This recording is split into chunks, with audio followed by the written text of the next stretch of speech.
میرا ماموں میرے پیچھے تھا، اس کا ذہنی توازن صحیح نہیں تھا، اس لیے اس کی شادی نہیں ہوئی تھی۔ ایک دن گھر میں کوئی نہیں تھا، ماموں میرے پاس آئے، بولے گھوڑی بنو۔ میں وہاں سے اٹھنے لگی، لیکن تب تک ماموں مجھے گھوڑی بنا چکے تھے۔ پہلے تو میں نے کوشش کی کہ نکل جاؤں، لیکن پھر مجھے بھی مزہ آنے لگا۔ اچانک بھابھی آ گئی اور ہمیں دیکھ کر بولی، پوری مزیدار کہانی سننے کے لیے چینل سبسکرائب کر دو۔ یہ ان دنوں کی بات ہے جب میری عمر 20 سال کے قریب ہو گئی، جب میں کالج پڑھنے کے بعد گھر میں بیٹھ گئی۔ میری شادی ابھی نہیں ہوئی تھی، لیکن بات طے ہو چکی تھی۔ میرا ایک ماموں تھا، تقریباً عمر میں بھی میری عمر کے قریب تھا، مجھ سے 1-2 سال شاید بڑا ہوگا۔ وہ تھوڑا ملنگ قسم کا بندہ تھا، کام بھی اس کے پاگلوں والے تھے، اس لیے ان کو رشتہ بھی کوئی نہیں دیتا تھا۔ لیکن جوانی تو ہر انسان کو آتی ہے، وہ جب بھی مجھے دیکھتا تو مجھے اپنی طرف آنے کا کہتا، میں بھی چلی جاتی۔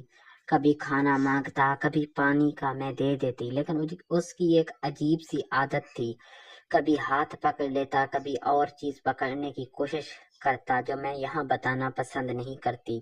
اب میں کوشش کرتی ان سے دور رہوں، لیکن ان کا خیال بھی رکھنا پڑتا۔ تو ماموں تھا، دوسرا ملنگ لگتا تھا، لیکن ان میں یہ عقل مندوں والی بات تھی کہ وہ امی ابو یا گھر والوں کے سامنے کچھ ایسا نہیں کرتا، لیکن جب وہ مجھے الگ دیکھتا تو فوراً آ جاتا۔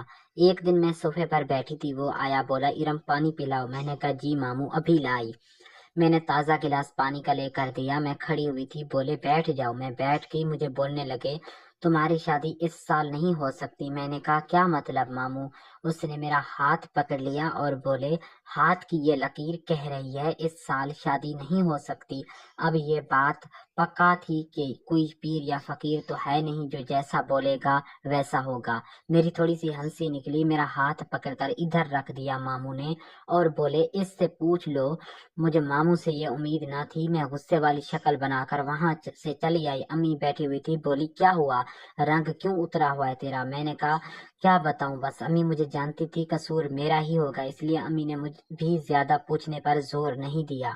میں کمرے میں آ گئی، لیکن بار بار مجھے اس چیز کا سرور مل رہا تھا جو چیز ماموں نے ہاتھ میں پکڑائی تھی۔ گھر والے شادی پر چلے گئے، امی بھی چلی گئی، مجھے بھی جانے کے لیے سب نے کہا تم بھی آ جاؤ۔ میں نے کہا نہیں، میں نہیں جا سکتی، کیونکہ جن بچوں کو میں گھر میں ٹیوشن پڑھاتی تھی ان کے پیپر تھے، اس لیے ناگے کرنا مناسب نہیں تھے۔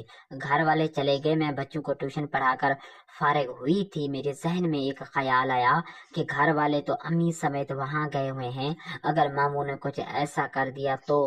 ابھی میرے ذہن میں یہ خیال گردش کر ہی رہے تھے کہ ماموں آئے اور بولے پانی لے آؤ۔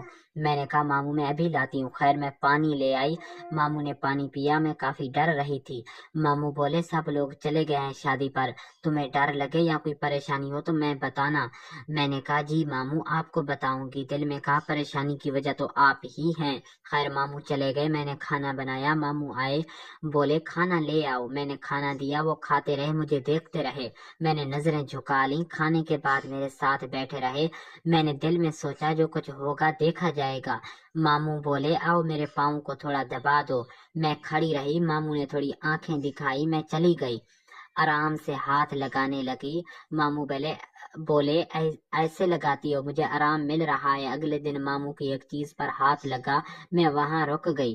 ماموں جلدی کرو مجھے باہر جانا ہے، میں تو چاہتی یہ تھی۔ میں نے آرام سے لگایا ہاتھ، دل تو نہیں کر رہا تھا لیکن ماموں کی خاطر کیا، لیکن اب مجھے اندر سے بھی کچھ محسوس ہو رہا تھا۔ جوانیوں کے وادوں میں آ گئے، بولے یہاں زیادہ بے چینی ہوتی ہے، تم جاری رکھو۔ میں لگی رہی، لیکن اب بھی میں خود شامل ہونا چاہتی تھی، لیکن مجھے یہ عجیب لگ رہا تھا اس لیے میں رک جاتی تھی۔ میں نے ایک بات دیکھی، سب لوگ یہ بولتے ماموں کا ذہنی توازن ٹھیک نہیں ہے، لیکن آج تو ماموں بالکل سمجھداروں والی باتیں کر رہے تھے۔ پھر ماموں بولے ہاں بتاؤ ہو گیا؟ میں نے فوراً کہا جی ماموں ہو گیا ہے۔ وہ چلے گئے، لیکن مجھے اب عجیب لگ رہا تھا، میرے دل سے ماموں کے لیے نفرت ختم ہو چکی تھی، ڈر بھی نہیں لگ رہا تھا، بلکہ یوں سمجھو کہ اب ماموں کے ساتھ مجھے سرور